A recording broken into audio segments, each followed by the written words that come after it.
Hello, welcome to another radio and television station, and I'm Katri. Here comes local news.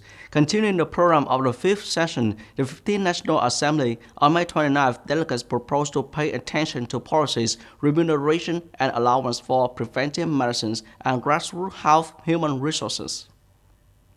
Delegates said that the promulgation of the Government Decree No. 5, 2023 amending regulation on preferential allowance for preventive medicines and grassroots health workers has practical significance. However, through the pandemic, a part of grassroots health human resources actively participated in epidemic prevention control, but were not beneficiaries of this decree. Mr. Hoàng Ngọc Định, a member of National Assembly of Hà Giang Province, asked the government, the National Assembly and other agencies to increase allowance for drivers, tracing forces, media reporters directly serving to enter media units, contact with environment with high risk of infection.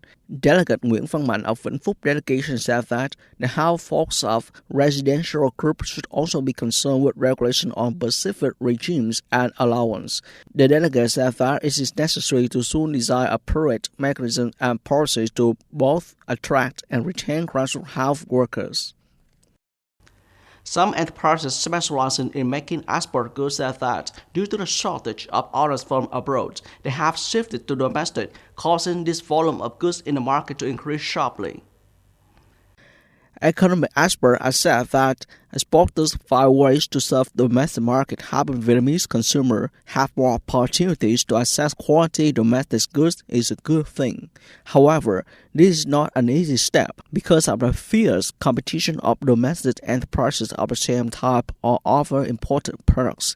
Therefore, in addition to the efforts and dynamism of enterprises, it is necessary to have priority policies on business premises, legal procedures, laws with preferential interest rates, and etc. to support the business. On May 29th, at Children's House of the North Province, the opening ceremony of the program, I Will Be a People's Police Officer for the first time in 2023 took place. I'm a People's Police Officer is a program implemented by Provincial Children's House in collaboration with the Provincial Police to create a more interesting playground for children this summer. Participating in the program, campers will get acquainted and practice some activities and train concepts of real police officers. Practice skills when participating in traffic regulation, fire prevention and fire operations, and how to escape when a fire or explosion occurs, and etc. As planned, the show runs for 5 days. At the opening ceremony, campers enjoy many musical performances and introduce the team of program coordinators. Top nuclear envoy from South Korea, the United States, and Japan on May 29th have an online conference and agreed to work together to ensure North Korea will face a severe unified international response if Pyongyang tests a ballistic missile. South Korea chief nuclear negotiator Kim Gun and his U.S. and Japanese counterparts Sun Kim and Takehiro Funakoshi held talks after Pyongyang informed Tokyo of its plans to launch satellites between May 31st and June 11th. After the talks, South Korea Foreign Ministry issued a statement saying the envoy of free countries urged North Korea to refrain from carrying out an unauthorized launch that threatened regional peace, and agreed to work closely to ensure that if North Korea continues to carry out the unauthorized launch, there will be a unified, stern response from all parties. Russian Foreign Minister Sergei Lavrov said on May 29th that Black Sea grain deal would no longer be valid unless the United Nations deal with Moscow and that overcoming obstacle to Russian grain and fertilizer export was eliminated.